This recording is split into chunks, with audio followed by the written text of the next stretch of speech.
It's time now for the CenturyLink question of the day. If you know the answer, be the first correct caller at 602-224-2237 for your chance to win. Welcome back to the Morning Scramble. Thanks for joining us today. You know, they say it's not about what you know, it's more so about who you know, especially when you're out there trying to get a job, especially in these economic times. Joining me today to talk about marketing and networking is Gelie with you are with networkingphoenix.com. Thanks for joining us. Thank you for having me. So your company is now 3 years old. Yes, Congratulations. Thank you, thank you. How did you celebrate? We went out and got an office.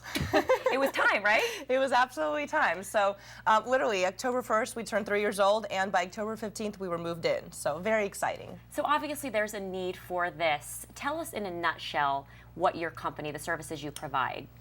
In a nutshell, we have a calendar on our website. That's the core of it. I mean, there's a lot more to it, but that's what attracts people to the website. And this calendar lists and promotes all the different business networking events in town. So it caters to business owners, it caters to entrepreneurs, it caters to people looking for jobs. We list about 600 events monthly. So there's really just a wide array of professionals that get attracted to it because it just helps them with their business life.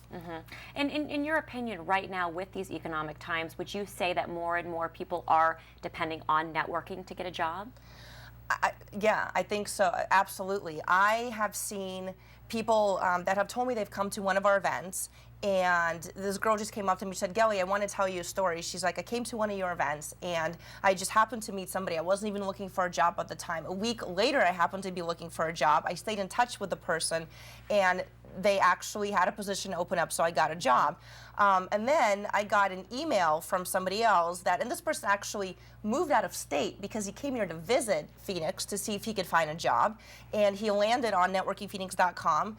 He attended not one of our events, but one of the events that we had promoted on the site, met his future employer there, and by the time he went back to Ohio, as I think where he was from, he pretty much had a job offer, so was able to move his family out here. So when I hear stories like that, you know, you say it's working. It's working, yes, and it makes me feel good that I was able to create something that literally just helps people, especially in this economic climate. Absolutely, and you know, when they say opportunity knocks, you better be ready and have all of your tools in your bag ready. We had a little debate here in the studio yesterday as we were talking about this networking event, and we were talking, some people feel, you know, basically being formally trained in an area nowadays doesn't really matter. They felt more so that it was who you know. We were talking about Chelsea Clinton now getting into the media. Right. She's not a formally trained broadcaster, however, you know, now she's helping host a show. So, you know, do you see that? So it's not just about who you know, it's about who knows you.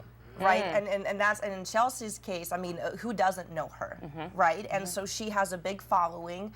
People just know who she is, and nowadays with social media, it is extremely easy to get a following. I mean, truly, you know, on my Twitter, I was looking at my Twitter the other day, I have over 5,000 followers. I have no idea where they came from or who they are. Right.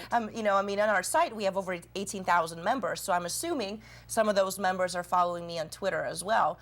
But the thing is, you know, nowadays everybody has a voice, and the more people that know you, the more people can recommend you, the more people can start pulling you into projects. They can, you know, if a position opens up, because you know about that whole internal job market, right? Sure. A lot of times they don't even advertise the jobs, but if they know who you are and they know what you stand for, they're happy to recommend you. And so your reputation really does precede you, especially with social media now.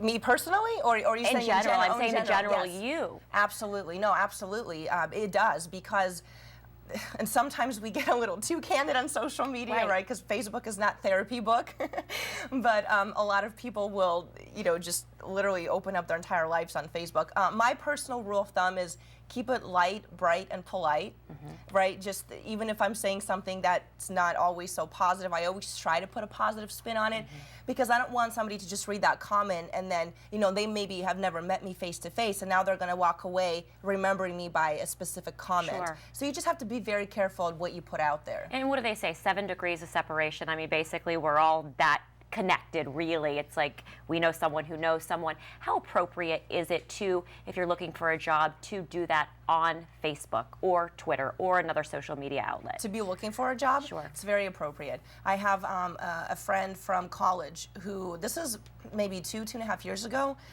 where she was she was very active on social media, and she found her current job on Twitter. You know, somebody was following her, and however she got, you know, her followers and whatnot, and she was tweeting about the fact that she's looking for a job. And somebody said, oh, I've been following you for months. I would love to have you come in for an interview. So within a week, she had a job, and it was just all through Twitter conversation.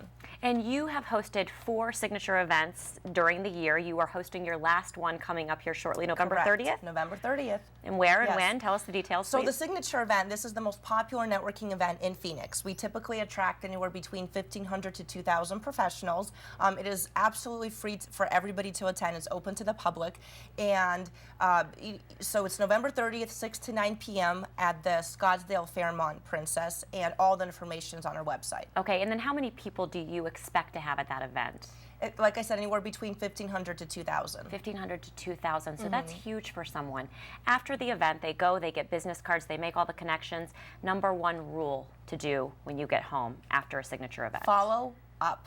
Follow up. After any event, because if you show up and you have amazing conversations, you exchange business cards, but then you go home and do nothing, that was just a complete waste of your time. Right. Right? I mean, because you have to follow through. And I will tell you, Angela, most people don't. If somebody actually follows up with me, I know they're a quality person, and I make sure to keep them in my network. You know, I always think that too. I think, you know, when I'm calling a new doctor, I'm calling a provider, and they don't get back to me right away. I think, okay, if they're not even acting, you know, like they want my business up front, how are they going to be 6 months down the road? Exactly. Yeah. Exactly. And that's what I'm saying. We see that in all trends of our lives. People just don't follow up. I mean, the fact that maybe if we met and you don't follow up with me, psychologically, it just tells me so much more about you than you might want to expose. But it's just the name of the game. Great. Thank you so much for joining us today. Thanks for this great information. Thank you. And thank you for joining us.